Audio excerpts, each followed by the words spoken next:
Ricardo, y bienvenido a Hola Emprendedor. Te agradecemos muchísimo la entrevista y si estás de acuerdo, comenzamos con unas preguntas. Con mucho gusto, muchas gracias.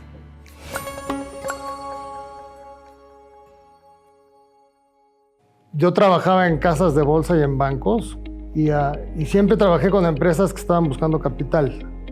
Empresas que o querían salir a bolsa o querían levantar capital o necesitaban crédito, ¿no? Entonces, durante todo ese tiempo vimos que muchas de las empresas con las que trabajábamos no estaban bien preparadas. Y estuvimos sacando en el periodo de 88, 89, 90, más o menos, no, sobre todo, entre 88 y 94, muchas empresas que vimos, varias de ellas las sacamos a bolsa, yo trabajando en Grupo Bursátil Mexicano, en GBM, pero llegaban muchísimas empresas que querían levantar capital, pero no estaban listas, no estaban preparadas, ¿no? El típico emprendedor que tiene su empresa, etcétera, y que quería llegar a los mercados públicos, pero no podía. No tenían la estructura, no tenían el gobierno corporativo, no tenían la contabilidad, o sea, no estaban organizados de la manera adecuada. Entonces, cuando vino la crisis de 94, el Tequila Crisis, yo me salí de GBM y fundé Nexus Capital. Y Nexus Capital empezó como una boutique para ayudar a esas empresas a prepararse para levantar capital. Conforme fuimos haciendo ese trabajo, fuimos encontrando empresas, ayudándolas y les conseguíamos el capital. Y para 97 dijimos, bueno, pues en vez de andar encontrándoles capital, mejor vamos a conseguirnos nuestro capital propio nosotros para nosotros invertir en las empresas. Entonces fue cuando nos pusimos a trabajar en levantar el primer fondo de capital, que lo acabamos levantando en 98. Pues es como cualquier emprendedor tú eres igual un emprendedor como cualquier otro que ves. Entonces tú empiezas y te empiezas quieres hacer una cosa y vas evolucionando. Nosotros al principio éramos como una boutique de banca de inversión, pero luego nos fuimos encaminando más hacia el capital privado, ¿no? Y lo cual fue muy bueno porque, nosotros fuimos en realidad el primer fondo mexicano de capital privado, ya había otros, pero todos eran extranjeros. Entonces el primer fondo de capital privado mexicano lo hicimos nosotros y yo creo que fue una buena idea que duró bastantes años, más allí. Bueno, lo más importante es que las valuaciones que quieren los dueños de las empresas siempre son muy altas. La gente siempre piensa que sus empresas valen más de lo que realmente valen. Sí ha habido casos en los que llega una persona que haces una transacción en un valor que es más bajo de lo que debería de ser. Puede llegar a pasar, pero es muy poco común. Muchas transacciones se caen porque los dueños de las empresas creen que sus empresas valen mucho más. Entonces, pues, hay que convencer, hay que dar datos, hay que dar los argumentos para llegar a tener una evaluación adecuada para poder hacer alguna transacción. Pero ese es uno de los temas más relevantes, ¿no? El otro tema relevante es lo mismo, ¿no? Que me pasaba desde que fundamos Nexus Capital. Que llega una empresa, esté como esté la empresa, pero la empresa tienes que cambiarla, tienes que modernizarla, tienes que organizarla diferente para que sí pueda tener las capacidades y la estructura para poder crecer. Y muchos de los dueños de las empresas son muy reacios porque eso implica contratar a mejor personal, contratar a mejor gente y pagarles más. Y entonces pues hay gente que dice, no, pero ¿por qué voy a contratar a este cuate que está muy caro? No se dan cuenta que cuando contratas a alguien mucho mejor, pues te va a ayudar a que tu empresa sea mejor, ¿sí? O sea, mientras mejor sea el personal que tengas, mejor va a ser la empresa. Porque yo he visto muchas veces empresas mediocres pero con un super management que les va muy bien, y he visto muy buenas empresas con un management malo y les va muy mal, ¿no? Entonces, las empresas están hechas a base de personas, entonces lo que importa son las personas, y es importante tener a la mejor gente posible, aunque cuesta más caro,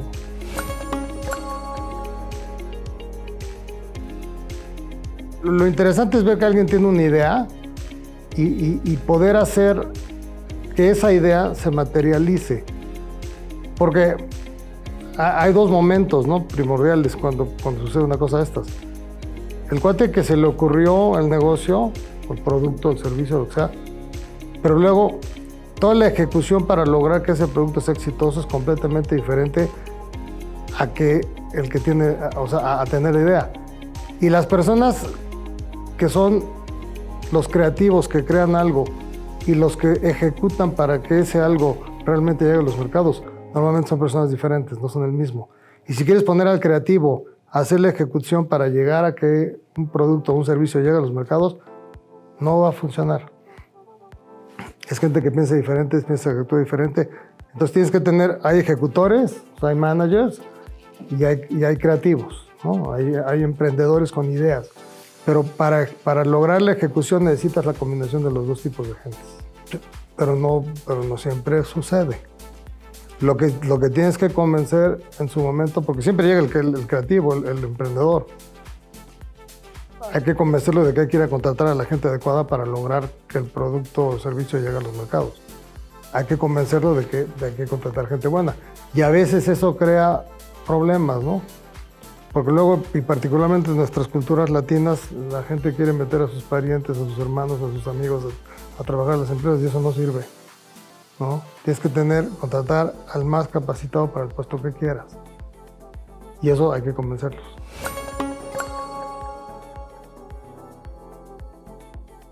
Tiene que hacer una presentación que sea corta,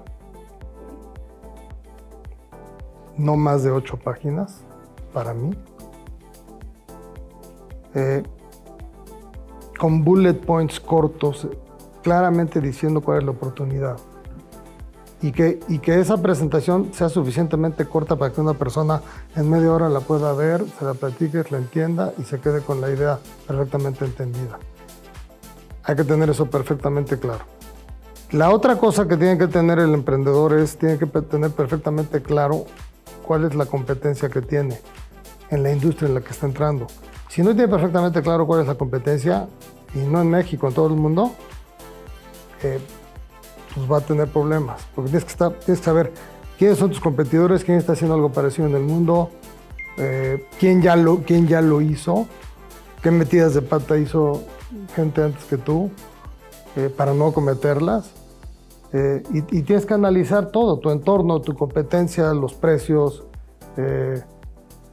qué te afecta, ¿no? Cuáles son las variables de riesgo que te pueden hacer que tu producto funcione o que tu producto no funcione. Entonces, todo eso lo tienes que tener perfectamente entendido antes de ir a ver a alguien.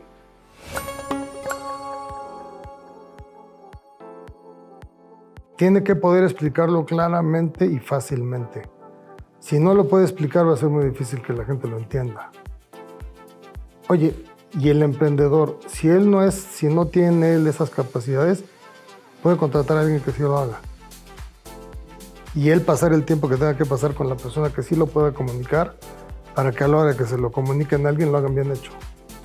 Porque acuérdate que tú cuando llegas a ver a alguien, pues en el primer minuto ya se formaron una impresión. Y te hacen las primeras 3 preguntas y como contestes las primeras 3 preguntas, o ya se enganchó la persona con la que estás hablando o no se enganchó y ya goodbye, a otra cosa. Entonces, sí es muy importante cómo llegas, cómo te presentas, cómo te vistes, o sea, todo tiene que ver, ¿sí? Y rápidamente tienes que captar la atención de la persona con la que estás hablando porque si no ya se te fue la oportunidad.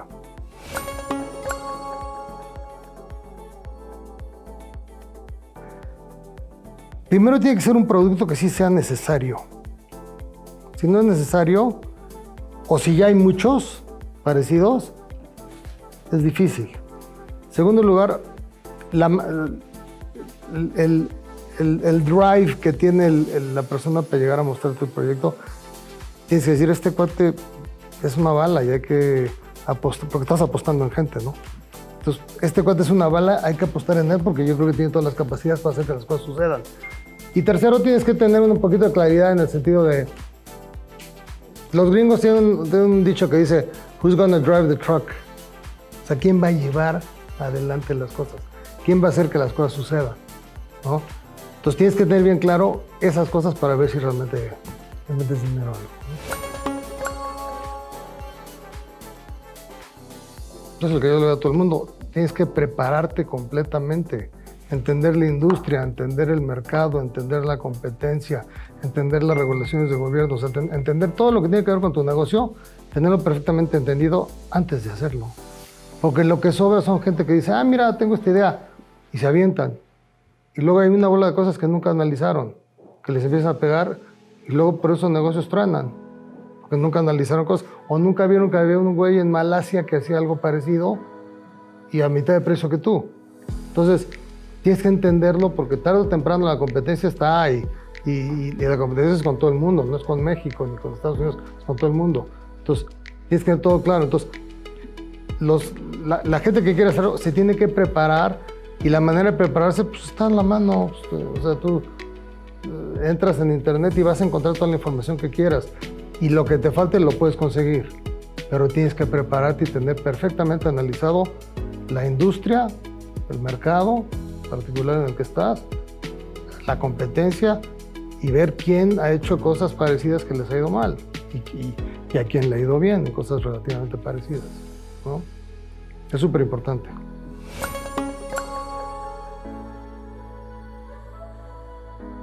Pues ni modo, en la vida, a ver, si llega y pasa algo que es completamente disruptivo y te hace mucho daño en tu negocio, tienes que analizar fríamente si tienes capacidad de recuperación y analizarlo bien. Y hay momentos en los que pues no va a haber. Y si ese es el caso, lo más barato es cerrar. Porque si estás tratando de mantener un negocio que no va a funcionar, te va a costar carísimo en el tiempo y vas a acabar cerrando de todas maneras. Entonces, sí tienes que ser completamente honesto para decir, oye, a ver, ya, no me funcionó, me cambiaron las circunstancias, me cambió la demanda, me cambió la competencia, o llegó alguien y hizo un invento nuevo que mató mi negocio. Ni modo, pues lo tienes que entender, y si así es, pues tomar tus pérdidas y hacer uno nuevo más adelante, ¿no? O sea, esa es la verdad.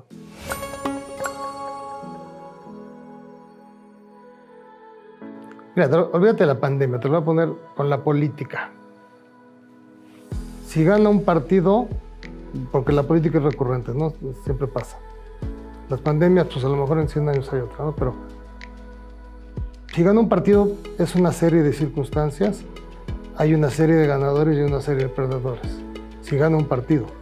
Si gana otro partido con una tendencia diferente, pues la serie de ganadores y perdedores son diferentes. Entonces, lo que tienes que estar viendo es adaptándote y ver si lo que tú estás haciendo, cómo le afectan estas variables, que no solo es la política, puede ser el precio de las materias primas, el precio del petróleo, el tipo de cambio, qué partido político salió. Tienes que estar analizando todo eso para ver cómo te afecta tu negocio. Ese es también parte del análisis que tienes que tener claramente hecho antes de quizá empezar tu negocio. Y en el momento que una de esas variables importantes cambie, tienes que tener planes de contingencia. O sea, saber, imagínate, pues resulta que ahorita está Morena y al rato, si no está Morena, estuviera el PAN o lo que sea, uno de derecha. Es otra circunstancia. Y si tú estabas programado para hacer un negocio en función de lo que tiene un partido de izquierda, pues tienes que adaptar a un partido de derecha. O si mañana el peso está en 28, pues es otro negocio, es otro mundo. ¿Sí? Y tienes que adaptarte para ver qué pasa si el tipo de cambio se mueve, qué tienes que hacer para que tu negocio no truene. Si dependes de importaciones, a lo mejor no dependes de importaciones. ¿Sí? Entonces, tienes que tenerlos analizadas todas esas variables para poder reaccionar en cuanto cambien, ya tener analizado si algo sucede con esas variables, ya tener analizado cuál es el camino que tienes que tomar para tratar de recuperarte e inclusive que te vaya bien. ¿Sí? Es lo que hay que hacer. Entonces, ¿considerarías o puedes decir que el cambio y la innovación y esta capacidad que tenga tu negocio de adaptarse a las circunstancias es lo que la lleva al éxito? Claro, porque eso cambia todo el tiempo. O sea, y peor ahora que el mundo ahora es más rápido, ¿no? Todo es rápido. Entonces, los cambios vienen rapidísimo. Entonces tienes que estar abierto y tienes que tener al personal que te ayude a hacer cambios rápidos si los tienes que hacer. ¿Sí? Si no tienes cambios rápidos, híjole, te vas a meter en problemas. Y hay que tener a la gente que sea flexible, la gente que esté lo mejor preparada y y tienes que hacer el análisis de escenarios, ¿no? Tienes que hacer el escenario 1, 2, 3, 4, 5, dependiendo de qué venga, ¿no? Es importantísimo.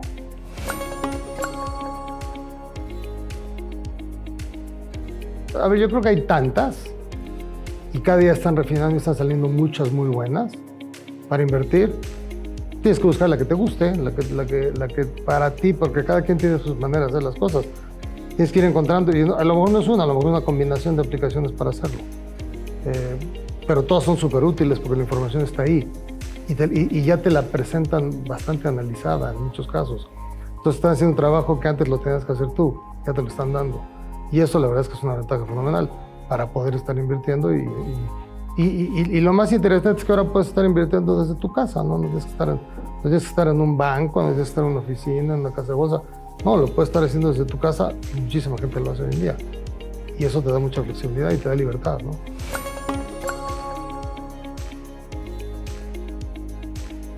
Mira,